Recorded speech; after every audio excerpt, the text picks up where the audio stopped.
नमस्ते अस्तु भगवन् विश्वेश्वराय महादेवाय त्रयम्बकाय त्रिपुरान्तकाय त्रिकाग्निकालाय कालाग्निरुद्राय नीलकण्ठाय मृत्युञ्जयाय सर्वेश्वराय सदाशिवाय श्रीमन्महादेवाय नमः।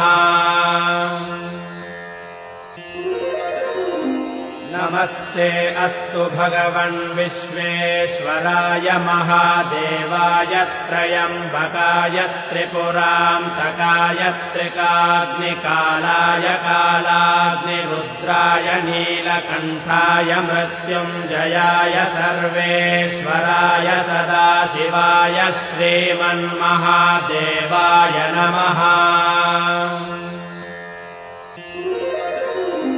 नमस्ते अस्तु भगवन् विश्वेश्वराय महादेवाय त्रयम्बकाय त्रिपुरान्तकाय त्रिकाग्निकालाय कालाग्निरुद्राय नीलकण्ठाय मृत्युञ्जयाय सर्वेश्वराय सदाशिवाय श्रीमन्महादेवाय नमः।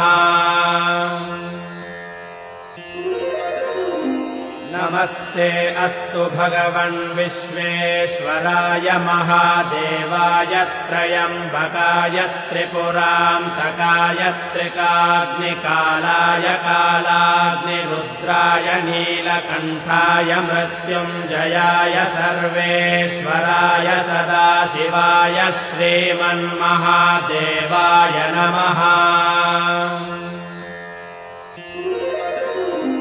नमस्ते अस्तु भगवन् विश्वेश्वराय महादेवाय त्रयम्बकाय त्रिपुरान्तकाय त्रिकाग्निकालाय कालाग्निरुद्राय नीलकण्ठाय मृत्युञ्जयाय सर्वेश्वराय सदाशिवाय श्रीमन्महादेवाय नमः।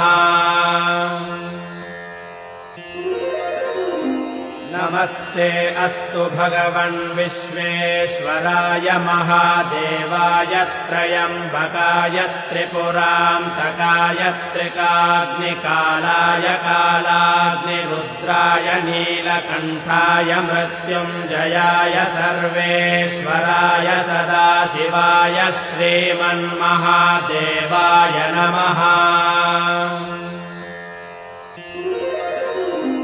नमस्ते अस्तु भगवन् विश्वेश्वराय महादेवाय त्रयम्बकाय त्रिपुरान्तकाय त्रिकाग्निकालाय कालाग्निरुद्राय नीलकण्ठाय मृत्युञ्जयाय सर्वेश्वराय सदाशिवाय श्रीमन्महादेवाय नमः।